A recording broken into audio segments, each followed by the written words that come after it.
আলহামদুলিল্লাহ। তাহলে আজকে আমরা অ্যানালাইসিস করব বিগত 2022 সালের অ্যাকাউন্টিং থিওরি যে পরীক্ষাটা হয়েছে 19 তারিখে, এই প্রশ্ন নিয়ে আমরা অ্যানালাইসিস করি। প্রশ্নটা বি পার্টে অঙ্ক আসছে 3টা আর সি পার্টে অঙ্ক আসছে 4টা। বি পার্টের অঙ্কগুলো দেখেন কোন কোন অধ্যায় থেকে আসছে।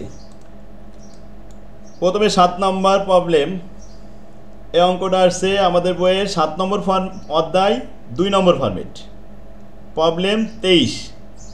অ্যাজ লাইক কী জন্য সামান্য একটু পরিবর্তন হয়েছে।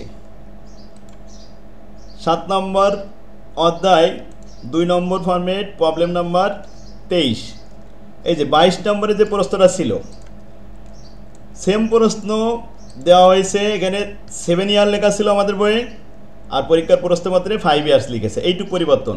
তাছাড়া ফিগার টিগার সব কিছু সেম ছিল, রিকোয়ারমেন্টও সেম ছিল, কারেন্ট ইল্ড।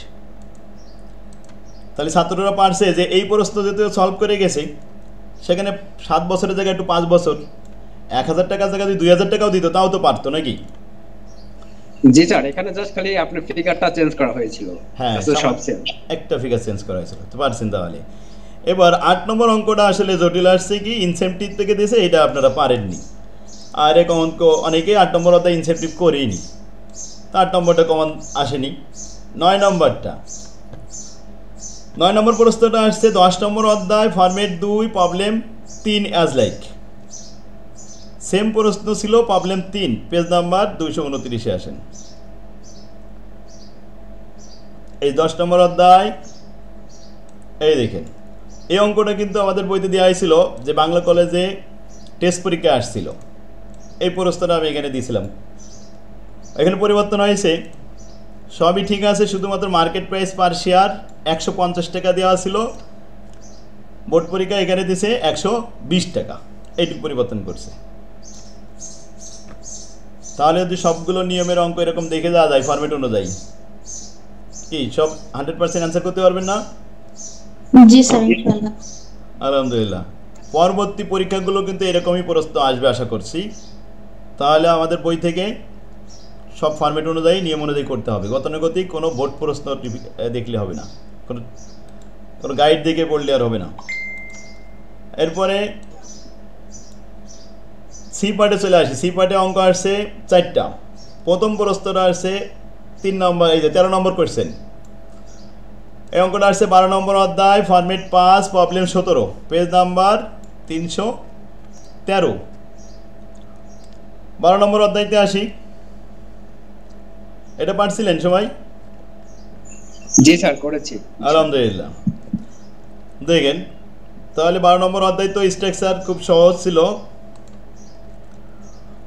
ফরম্যাট ছিল 5, প্রবলেম 17 আর পেজ নাম্বার 313। আচ্ছা, এরপরে 14 নম্বর অঙ্কটা, এটা পারছিলেন? জি স্যার, হ্যাঁ, এটা 13 নম্বর অধ্যায় 7 নম্বর ফরম্যাট, প্রবলেম 8, সামান্য একটু চেঞ্জ করে দিয়েছে, এই জন্য অ্যাজ লাইক দিয়ে রাখছি। 8 নম্বর প্রবলেম দেখে আসি 354 পেজ,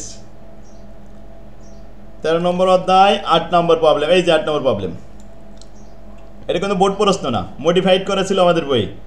ইনভেস্টমেন্ট দেওয়া রয়েছে 1 লক্ষ টাকা, এখানে বোর্ড পরীক্ষা দেওয়া হয়েছে 1,25,000 টাকা, পরেরটা 1 লক্ষ সেম আছে, আর বেটাগুলোও সব সেম আছে। কোনো বোর্ড পরীক্ষার প্রশ্ন না, জাস্ট একটা ফরম্যাটে একটা অঙ্ক প্র্যাকটিস করে গেলে এইটাই কমন চলে আসছে। হবু আসেনি, সামান্য একটু ফিগারটা চেঞ্জ, কিন্তু কাঠামো ঠিক আছে, নিয়ম ঠিক আছে। 5 নম্বর ফরম্যাট থেকে তাহলে কি বোঝা যাচ্ছে যে এখান থেকে কি অভিজ্ঞতা হলো, এই প্রশ্ন দেখে বলেন তো দেখি। স্যার, এখানে আমাদের যে ফরম্যাটগুলো আমাদের করানো হয়েছিল, আমাদের বইয়ের যে ফরম্যাটগুলো ধারাবাহিক যদি আমরা দেখে দিতে পারি, আমরা আসলে যে কোনো প্রশ্ন আসলে আমরা অ্যানসার করতে পারবো। আমাদের জাস্ট আপনার ফরম্যাটগুলো আমাদের ফোকাস করতে হবে। আমাদের ম্যাথটা মোটামুটি প্রায় সেমই আসে, জাস্ট শুধু ফিগারটা আমাদের চেঞ্জ করা হয়েছে। হ্যাঁ, সামান্য ফিগারটা চেঞ্জ হতে পারে। এই গতানুগতিক এই সিস্টেম, মানে আগের ওই গতানুগতিক প্রশ্ন আর আসবে না। এখন অভিজ্ঞতার আলোকে আসলে বিশ্ববিদ্যালয়ে কিন্তু এভাবেই প্রশ্ন হয়, যে স্যার একটা শিট দিয়ে দেয়, সেই শিটে সব ফরম্যাটের অঙ্ক থাকে, তার অভিজ্ঞতার আলোকে একটা ফিগার চেঞ্জ করে প্রশ্ন করা হয়, বিশ্ববিদ্যালয়ে এভাবে পরীক্ষা নেওয়া হয়। তো এইটাই ছিল লেখাপড়া। আমি সেই অভিজ্ঞতার আলোকেই কিন্তু আমার এই অভিযান, যে ফরম্যাট অনুযায়ী ছাত্ররা শিখবে, কোনো বোর্ড পরীক্ষার প্রশ্ন রিপিট করা হবে না, কোনো বই থেকে প্রশ্ন উঠানো হবে না। আমি যাদের সৌজন্যে স্যারদেরকেও বলে দিই যে স্যার আমার বই থেকে প্রশ্ন উঠাবেন না, অন্য কোনো বই থেকে প্রশ্ন উঠাবেন না, ঠিক এইভাবেই প্রশ্নটা লিখে ফিগার চেঞ্জ করে দিবেন, তাহলে ছাত্ররা শিখবে এবং লেখাপড়া করবে। আগামীতে এইভাবেই চলবে ইনশাল্লাহ। তাহলে পরবর্তী সাবজেক্টগুলো এভাবে পড়তে হবে ফরম্যাট অনুযায়ী, নাই কি বলে? জি স্যার, ফরম্যাট গুলো সব দেখে গেলে স্যার এই অনুযায়ী ম্যাথ গুলো আসে তো, তাইলে তো মানে সব অ্যান্সার গুলো নির্ভুলভাবে করা সম্ভব স্যার। 100% নির্ভুল অ্যান্সার করা যাবে ইনশাল্লাহ। জি স্যার। 16 নম্বর কোয়েশ্চেনটা আসছিল অঙ্ক, এটা হচ্ছে শেয়ার ভ্যালুয়েশন। এখানে আমাদের বলছিল find out the value of share, yield value method and net asset base method. যদি ফেয়ার ভ্যালু বলতো তাহলেও আমাদের এই কারেন্ট ইল্ড, এই মার্কেট ভ্যালু আর অ্যাসেট বেস মেথড করা লাগতো। এখানে বলেছে 2টা মেথড করো, ব্যাস 10 মার্কেট। আলহামদুলিল্লাহ। তাহলে আর 17 নম্বরে তো কোর্স সব টিকা আসছিল। মোটামুটি যে অভিজ্ঞতা হয়েছে আপনাদের, যে আমরা বিগত বোর্ড প্রস্ত দেখে ওই কয়টা গাইড পড়ে কয়টা শিট পড়ে এই পিডিএফ এই সমস্ত চলবে না। এখন এই ফরম্যাট অনুযায়ী সব নিয়মের অঙ্ক দেখে যেতে হবে, তাহলে সব যে প্রস্ত যত কঠিনই হোক না কেন অ্যান্সার করা সম্ভব। সেটাই তো মনে হয় নাকি? জি স্যার।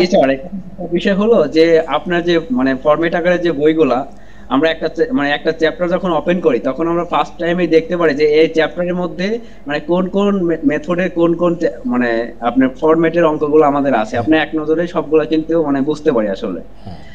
যদি আমরা ফরম্যাট আকারে সবগুলো অ্যানালাইসিস করি এবং মোটামুটি বেসিক আইডিয়াগুলো নেই, অঙ্কগুলো মানে যেরকমই হোক আমরা মোটামুটি নির্ভুল অ্যান্সার করতে পারি আলহামদুলিল্লাহ। এইটাই যে আমরা শুরুতেই একটা অধ্যায় যখন শুরু হচ্ছে তখন আমরা শুরুতেই লিখে দিচ্ছি যে এই অধ্যায়ে আমাদের কয় নিয়মের অঙ্ক শিখতে হবে। এটাই হচ্ছে ফরম্যাট। যে এখানে আমাদের যেমন দেখা যাচ্ছে একটা অধ্যায় বের করলাম, এটা 13 নম্বর অধ্যায়, 8 নিয়মের অঙ্ক আছে। এই 8 নিয়মের বাইরে তো কোনো অঙ্ক আসবে না, যে প্রশ্নই করুক এর মধ্যেই তো করতেছে। এখন হুবহু ফিগার আমাদের মিল থাকতে হবে না, ফিগার চেঞ্জ করে দিক, নাম চেঞ্জ করে দিক, কিন্তু নিয়ম তার পরিবর্তন হচ্ছে না, এর মধ্যেই আসতেছে। এখন একজন ছাত্র যখন শুরুতে দেখছে যে আমার এই অধ্যায়ে 8 নিয়মের অঙ্ক শিখতে হবে, তাহলে সে কোন নিয়ম পারে না আর কোন নিয়ম পারে সেটাও তার কিন্তু কনসেপ্টটা ক্লিয়ার হয়ে যাচ্ছে। আর আবার এখান থেকে আমরা সাজেশনও করতে পারি যে কোন ফরম্যাটটা বেশি টাচ করে, সেটাও আমরা বলতে পারি। যেমন দেখা যাচ্ছে এখানে আমরা যখন ইন্টারজেবল অ্যাসেট করাচ্ছিলাম 3 নম্বর ফরম্যাটটা ভেরি ভেরি ইম্পর্টেন্ট দিয়েছিলাম। 3 নম্বর অ্যাসেটের যে অঙ্কটা আসছে 3 নম্বর এই ফরম্যাটের 2 নম্বর অঙ্ক তুরাগ কোম্পানি লেখা ছিল, ঠিক সেইখান থেকেই কিন্তু আসছে, এই 2 নম্বর ফরম্যাট থেকে আসছে। এই যে সে তুরাগ কোম্পানির অঙ্ক 3 নম্বর ফরম্যাটের 2 নম্বর প্রবলেম SKY কোম্পানি দিয়ে দিয়েছে। এই যে তুরাগ কোম্পানি, এখানে ABC 3টে পার্ট আছে না, এইটাই কিন্তু দিয়ে দিয়েছে, একটু চেঞ্জ করে নাম চেঞ্জ করেছে। তাহলে মোটামুটি ফিগার চেঞ্জ করুক আর যাই করুক আমাদের মনে রাখতে হবে যে এই নিয়মের যদি অঙ্ক আসে আমরা অ্যান্সার করতে পারবো, সেভাবে প্রিপারেশন নিতে হবে পরবর্তী যে অঙ্কগুলো যে সাবজেক্টগুলো আছে সবগুলো, তাহলে রেজাল্ট ভালো হবে।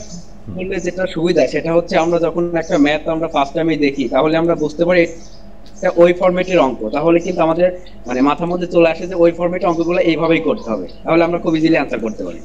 হ্যাঁ, এইটাই আসলে আমার টার্গেট, যে এইরকমভাবে শেখালে সবাই নির্ভুল অ্যান্সার করতে পারে। পরবর্তীতে এরকম first year, second year, third year, fourth year যারা আছে তারা যদি প্রত্যেকটা ইয়ারে আমার বই আছে, তা সবাই যদি এই ফরম্যাট অনুযায়ী করে যে কোনো প্রশ্নে অ্যান্সার করতে পারবে। একটা প্রশ্ন কমান আসার দরকার নেই, কিন্তু প্রত্যেকটা অঙ্ক আমরা নির্ভুল অ্যান্সার করে আসতে পারছি কিনা এটা দেখতে হবে। নির্ভুল অ্যান্সার করে আসতে পারলে সেটাই আমাদের জন্য এ প্লাস।